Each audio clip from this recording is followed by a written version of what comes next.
Hello YouTubers, trying to make a movie the best I can before the rain comes in. It is a muddy, sloppy mess down here. That's all water. You step in and you go down about an inch. Anybody that does this kind of stuff knows exactly what I'm talking about. There's one of my boxes that I just emptied, brought it down. What I'm doing today is I don't know if you can see that or not. This is what I'm going to try to go over today. Did this the old-fashioned way. Cut it with scissors and pasted it with glue. I don't know if I can get in on it, if it'll focus. Yeah, that didn't focus too bad. So we'll go up, move my thumb. This is a true cut and paste here, the old-fashioned way. Oh man, my arm's getting up too high. A couple add-ins there. All right, let me get back to it. Here's what I want to try to show you. Okay. Why I made the wood splitter. First, number one, why I made the wood splitter.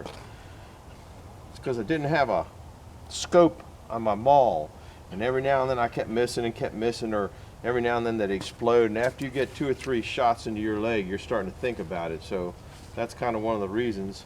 Another reason I made it because I like mechanical things. I think they look neat. Another useful toy, in my opinion.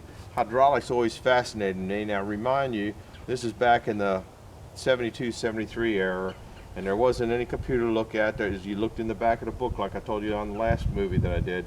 Not too many wood splitters in the 70s to go by, so I didn't really know what I was making. I was just, this'll work, this'll work, this'll work. It was called trial and error, not look it up on YouTube and see somebody else's trial and error. Bottom line, it comes down to somebody's trial and error. Your plans for the wood after it goes through the wood splitter, might have gotten this one out of order, and then the split and wedge, they always change. In other words, originally I put it in that Jeep, or maybe even further back did it other ways. You put it in the Jeep. Now I've gotten to where I put it in the boxes, because you got to plan your wood splitter merry-go-round and try to eliminate that.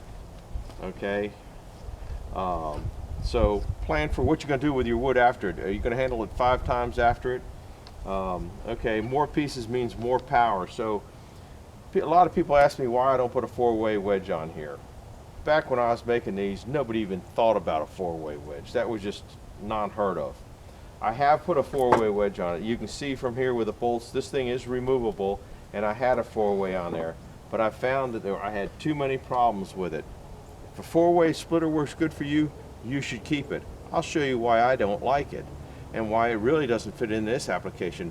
But as I said up here, the wood wedge that goes through the splitter, I might change my pattern. I've changed it 100 times, might change it some more. So you're going to need more power. First of all, you're going to need more power. Okay, this is a single stage pump with a 3-inch cylinder. I think I'm only producing maybe 3.5 to 4 tons. And it splits 95% of my wood. Why would you want to build a splitter for 5% of your product? If you go to a 2-speed pump to give you the more power to get through the multi-split wedges, is all you're doing is making more power, and it goes slower when it gets in there. So when it goes slower, you end up not probably being as fast as you think.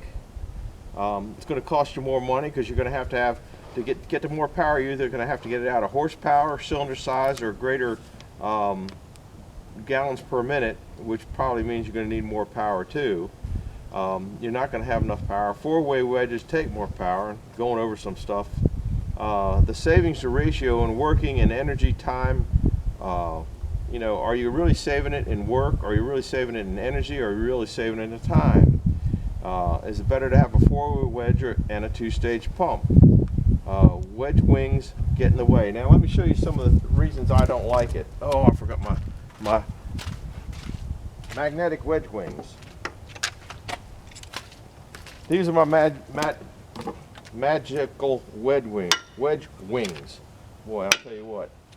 Now if I got a piece going through here, now this is only 4 inches here. Okay, it would probably come out to 6 inches, or just say 4 inches. Well, it's not going to split anything then.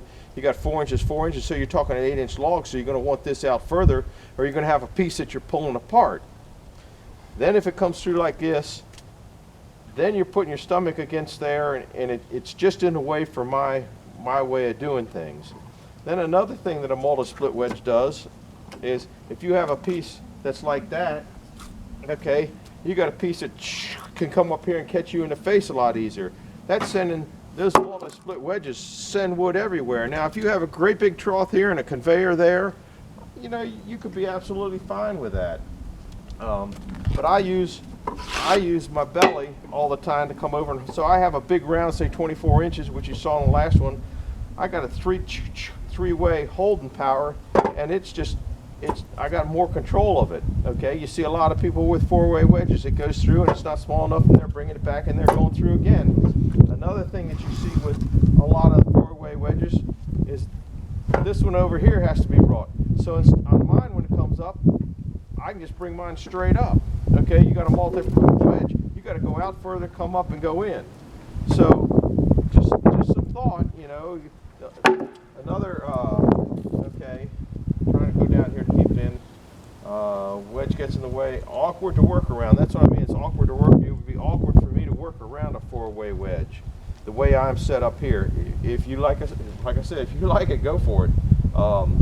Another thing, the angle of the side wedges. The angle of the side wedges, like I said, they're going to start coming at you, and you're going to have your arms extended out further to maybe control that a little bit. And it's just like a scale. It's going to take more power and use more of your energy to step back and go in and all that kind of stuff. The four-ways or multi-split wedges make an awful lot more trash, and I don't like that much trash. I mean, I want to burn it. I don't want to be scraping it up and putting it in the road or putting it someplace. There's too many pieces to handle. If I come off here with 4 pieces, now I got 4 pieces here, okay, which, you know, maybe they don't come apart, and I got to rip this one apart, then put it over in my box. And on this side over here, once again, I got to take it out, bring it up to put it in my pile. So awkward to work around. Makes more trash, too many pieces to handle at one time. That's what I was just kind of showing you there. Can't always select your slice. I mean, if you got one in here that's a four-way wedge or a multi-split wedge, and you got something, you can't particularly pick where you want that slice to be. So what happens is a lot of times you gotta, maybe it shaves off the bottom, or you got a shave piece off the side, or it just makes so much little trash. Can't makes too many smalls. You know, you're gonna set your wedge down low and then make smalls there, so you can bring your pieces back at the top. That's what I was doing on that thing. But then you got to bring the piece back and bring the piece back where you can put that one piece in there and zap through it pretty quick. You're always going to have to bring pieces back though. You miss splits on too high or too low. Splits go everywhere. Too much, you know. I also have a narrow wedge. I don't have one that flares out on this thing here. The wood piece can, you know, you ever have one that flips up, it can go up and flip at your face. You have to clear the wood out of the wedge. Let's say you have a wedge that goes up and down. I'm all right with that. So this piece comes in here, and it's a great big piece, so you move your four-way wedge up, and you go through it, and that's stuck in the bottom. Now you're going back there working the lever to make it come up, so you can take that piece out to go back down to bring the next one in. Think about it. That takes a lot of time, and you're starting to, you know, if you got to do that time and time again, you might not be doing yourself a service by having a multi-split wedge. You know, it just doesn't make a whole lot of sense to me sometimes. Splits go everywhere, wood pieces come in your face. You have to clear your wood out of the wedge, especially on those wood processors. If you watch the wood processors, if you put the wood in the way you want to, the small piece first, so each time it comes in it's a little taller and the wedge keeps coming up, you're fine. But then you can't put a long log on the wood rack because the heavier in can't hang off because it'll go up. So you're damned if you do and you're damned if you don't on both ways. But moving the wedge up and down, you'll see these people that get it in there and then it goes up and goes down and then it won't get up and they raise it up and then they clear it out and then they do this and do that. You don't have that problem with a single way wedge. It goes out, it's done. I have seen the ones that hook on the back more than once. The cylinder comes up and makes the wedge go up and down. You're pushing, you know, maybe a 27-ton or some multi-ton cylinder in there against a 1-ton cylinder. I've seen those cylinders more than once blow apart, or the screws at the ends thread apart, or the inside where the packing is, that nut come off the piston. I've seen all sorts of problems in that. That's why I think you see a lot of them just kind of push it up and then it floats up and down.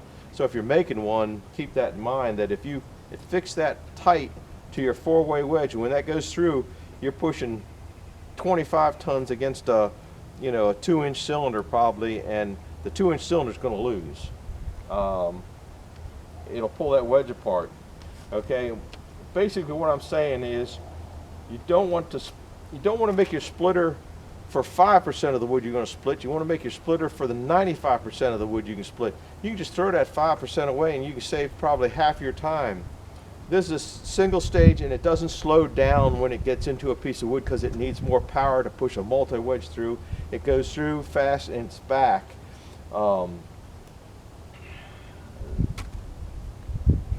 So you might want to try different things. Back here I got, you won't be successful unless you're willing to lose.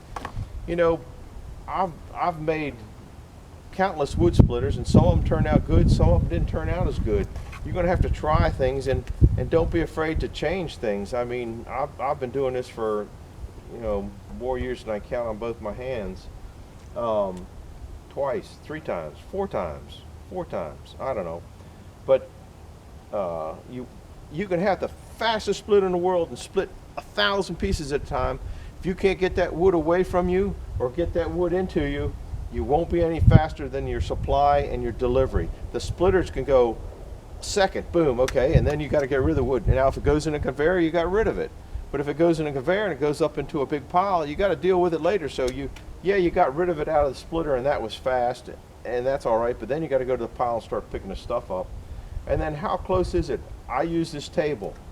You see it in the thing. It comes in, sets a whole bucket there. The wood splitter is stationary. It hardly moves at all. I go out to my wood rounds, bring them in, put them here, split them, stack them, done. You know, I can put that bucket of that loader right next to those rounds. I don't have to go 3 steps that way to pick up a round. I don't have to even pick up a round. It's just as fast as I can pull them in, process them, and then put them away. I don't know that you want a 4-way wedge to get in your way. I don't know. I get all discombobulated here for some reason. You know, my hats are off to all those actors out there that make that stuff look easy. Because when I get in front of this camera, I don't do takes, it's real time.